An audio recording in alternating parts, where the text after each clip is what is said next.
Hello, friends. This is Confessions with Amy, and I'm glad you're visiting my channel. Here we share new confessions every day. They say the truth will set you free. But no one talks about how much it can cut you first.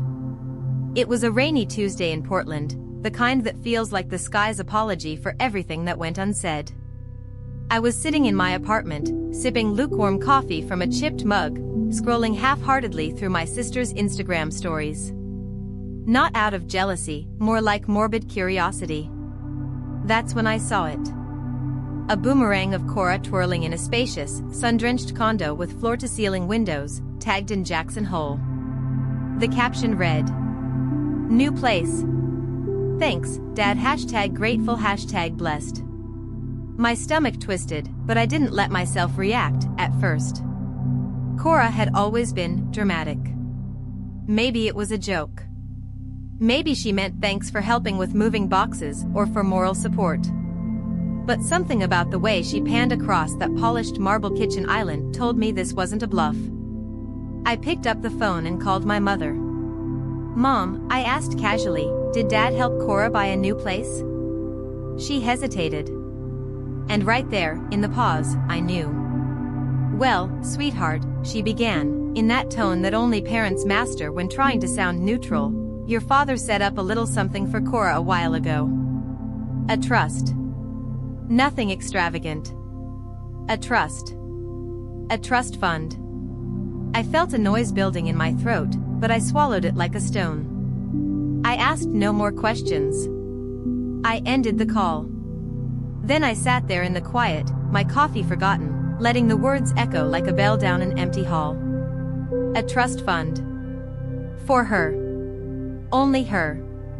I had been paying the property taxes and maintenance fees for the family vacation home in Mendocino for 5 years. Voluntarily. Without asking for a dime. Every broken pipe, every seasonal deep clean, every HOA fee, on my credit card. And all this time, they had built a financial fortress around her, while I stood in the rain. I thought of the nights I'd gone without sleep, finishing consulting work just to wire my parents a few hundred extra for emergencies. I thought of how, when Cora forgot to pay her student loans, I was the one who helped, because she's going through a rough patch. I was 35 years old. No husband, no kids, no backup plan. But I had them. Or so I thought. I stared at the screen again. The apartment was beautiful. Sleek. Expensive.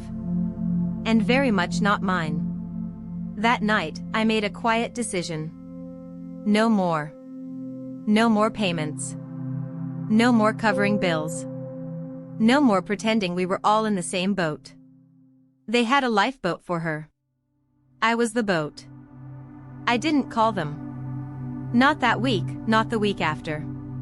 I just stopped the payments. No email to the family accountant. No friendly reminder to Dad about the insurance deadline. I let the quarterly property tax invoice sit, unopened, in the shared Dropbox folder we'd used for years. The reminders kept coming. I ignored them all. The silence was loud. I knew they noticed. But no one reached out. Until exactly 23 days later. It was a Friday evening. I had just finished a client meeting and was pouring myself a glass of wine when my phone buzzed. Dad. I stared at his name for a moment, Griffin Mallory, the man who taught me to ride a bike and calculate compound interest before I turned 10. I answered. No small talk. No pleasantries. His voice was calm. Controlled. The property taxes are due. They need to be paid by the 15th. I didn't flinch. My tone was equally even. I know. There was a pause, brief, heavy. So I'm not paying them anymore. Another pause. Longer this time. Is this about the trust? I took a breath, steadying the words like china in my mouth. It's not about the trust. It's about the message behind it. You made a choice. I'm making mine. I could hear him exhale. A sigh, almost disappointed, but not surprised. Maybe he had expected this eventually. Maybe he'd hoped I wouldn't notice. He didn't argue. He didn't apologize. He simply said, "Okay," and hung up. That was it. No fireworks. No shouting match. Just the quiet crumbling of a foundation I once thought was family. But I felt something else in that silence too, relief. The moment I set the boundary, something inside me shifted. For the first time in years, I wasn't the fallback plan. I was just me. Free. I wasn't angry. Not exactly. Anger is hot, loud, reactive. What I felt was colder, like frost quietly creeping over everything I used to believe. For 35 years, I played my role. The good daughter.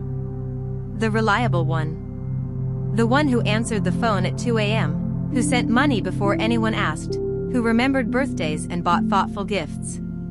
While Cora floated between dreams and boyfriends, I built stability. For myself and for them. But now I saw it, they never noticed the bricks I carried. Or maybe they did. And they simply found it convenient. It wasn't about fairness.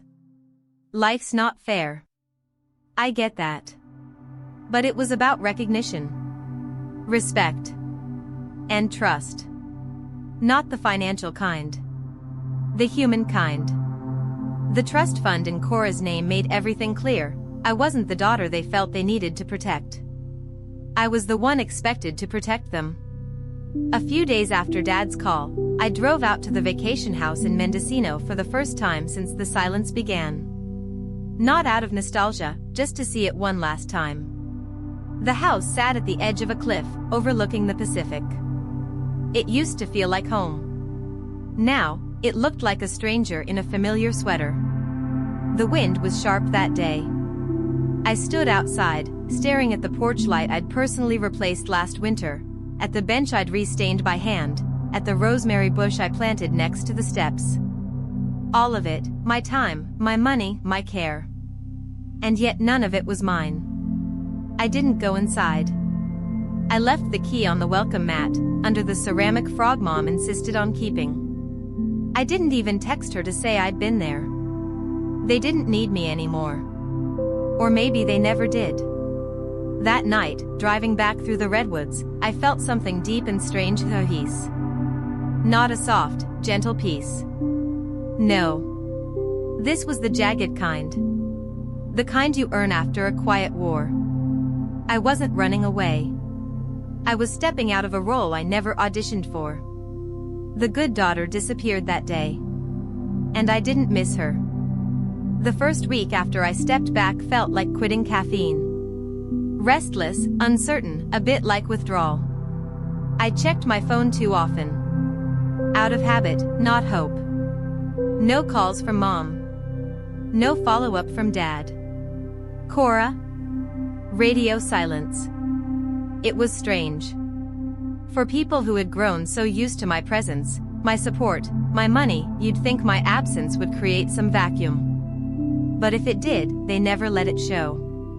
I tried to distract myself with work. My consulting projects picked up, brand audits for 2 mid-sized fashion companies out of Austin and Denver. I threw myself into spreadsheets and strategy decks. It felt good to be useful in a space that had boundaries and invoices. But late at night, when the city got quiet and the only light in my loft came from my laptop screen, it crept in again, the ache. Not regret. Just grief for something I thought was real.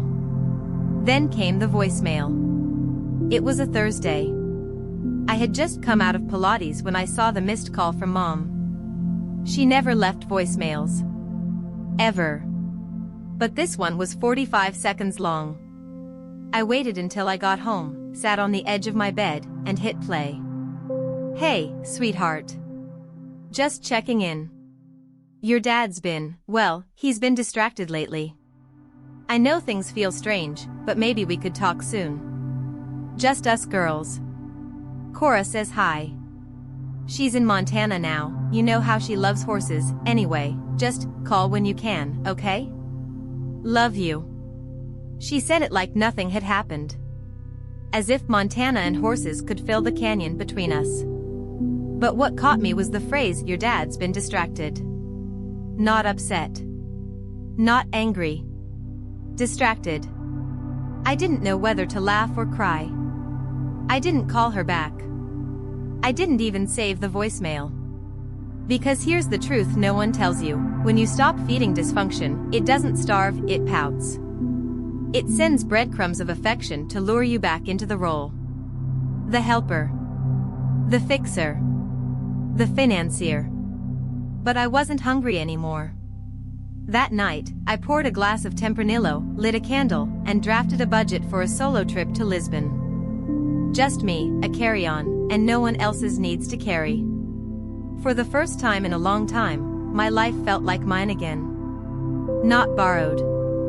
Not bartered. Mine. There's this myth people love to repeat: give it time, and things will settle. But I've learned something else: sometimes time doesn't settle anything. Sometimes it simply lets people get comfortable in the distance. A month passed. No one brought up the house again. No one asked if I was okay. No apology. No invitation. The only thing that kept showing up was silence, thick, polite, and permanent. I saw Cora post about a horse named Clementine. Her new life in Montana seemed like a cowboy-themed Pinterest board. Wide hats, slow mornings, soft-filtered sunsets. I used to envy her ease. Now I saw it clearly for what it was: privilege without pressure. And maybe that wasn't her fault. But it sure as hell wasn't mine either. I was learning how to be alone without being lonely. That's a skill no one teaches you, especially when you grow up in a family where your value is tied to your utility. Some mornings I'd wake up and feel that pull, the urge to check in, to ask how Dad's blood pressure was, to see if Mom ever fixed the leak in the guest bathroom. But I didn't act on it. I sat with the discomfort, like a meditation. Because the truth is, when you've built your identity around being needed, removing that can feel like erasing yourself. I had to rebuild from the dust. But not everything was painful. I started sleeping better. Deeper. I joined a book club, not for networking or productivity, but just to laugh and argue about novels. I signed up for a ceramics class and made the ugliest, most charming little bowl you've ever seen. And slowly, I remembered things I loved that had nothing to do with service or sacrifice. One afternoon, I found an old photo of the Mendocino house. There I was, 27 years old, holding a paint roller, grinning like I was building something that would last. I studied that version of me, the one who still believed effort would always be reciprocated. I didn't mourn her. I honored her. She did her best with what she knew. And now, so was I. The dust didn't settle. But I did. And that was enough. I didn't plan on starting a business. It just happened. Not in a whimsical, accidental genius way. More like, one night, sitting at my kitchen counter in a sweatshirt and messy bun, I looked at my freelance workload and realized I was already doing it. Clients were growing. Word-of-mouth referrals trickled in faster than I could respond. My slides were cleaner, sharper. My strategy sessions were tighter. I stopped doubting myself before every invoice. And the money? It was better than ever. So, I registered an LLC. Mallory Insight Group, named after myself, unapologetically. For once, my name wasn't attached to someone else's needs. I hired a virtual assistant named Lena from Minneapolis who was smarter than I ever expected and had a dry sense of humor that made me laugh during client calls. We started setting boundaries on projects, rejecting clients who didn't respect timelines or fees. I bought a better chair. I invested in branding. I took myself seriously. That was new. And addictive. When you stop bleeding into everyone else's wounds, it's amazing how much energy you get back. I rented a studio space in Northwest Portland, not fancy, but flooded with natural light and filled with plants and shelves of books I'd finally started reading again. I hosted 2 small workshops on personal brand strategy and walked away buzzing like I used to when I first got my degree. For the first time since I could remember, my life didn't feel like a constant trade. I wasn't hustling to prove my worth. I was living in it. I told no one in my family. They didn't ask. And I didn't offer. Some things, some joys, are sweeter when they're not filtered through the lens of people who only see you as useful. I started leaving my phone on airplane mode for whole weekends. My accountant laughed and said, "This quarter looks good. You're doing something right." I smiled and responded, "Yeah." I stopped doing everything wrong. Success didn't make me arrogant. It made me quiet. There's a kind of satisfaction that doesn't need announcement, when your bills are paid, your calendar is full, and your mornings start with intention instead of obligation. That was my life now.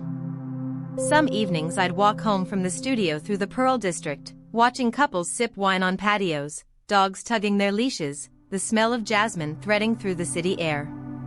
I used to walk these same streets while calculating how much I could afford to send my parents and still make rent.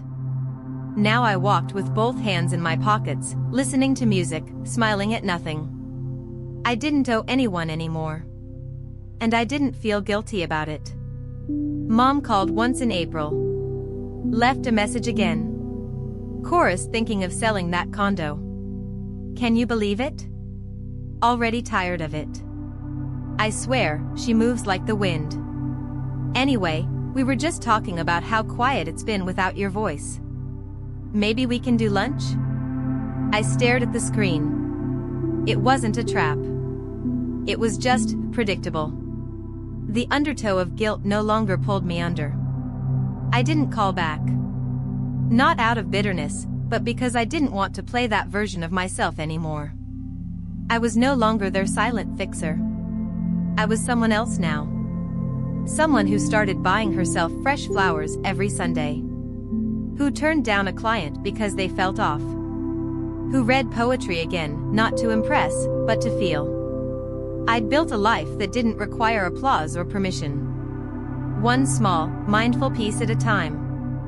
No grand rebrands. No revenge glow-up. Just peace stacked in layers like stone. Enough money. Enough love from a smaller, truer circle. Enough me. For the first time, I looked in the mirror and didn't see what was missing. I saw exactly who I'd become. And I liked her. The last time I saw my father was by chance. I was in Ashland for a client retreat, 3 days of workshops at a boutique lodge tucked into the pines. On the second morning, I stopped by a coffee shop on Main Street. Small place, warm wood floors, the smell of cinnamon and something baked. And there he was. Sitting alone by the window, reading the Wall Street Journal. His coat was draped over the back of his chair, and there was a coffee in front of him, barely touched. He looked older.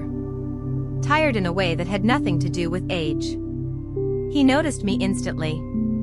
His eyes flickered in surprise, but not regret. I nodded politely. He nodded back. That was it. No confrontation. No movie scene speech. No demand for an explanation. Just acknowledgement. I ordered my coffee, left the shop, and didn't look back. And the strangest part?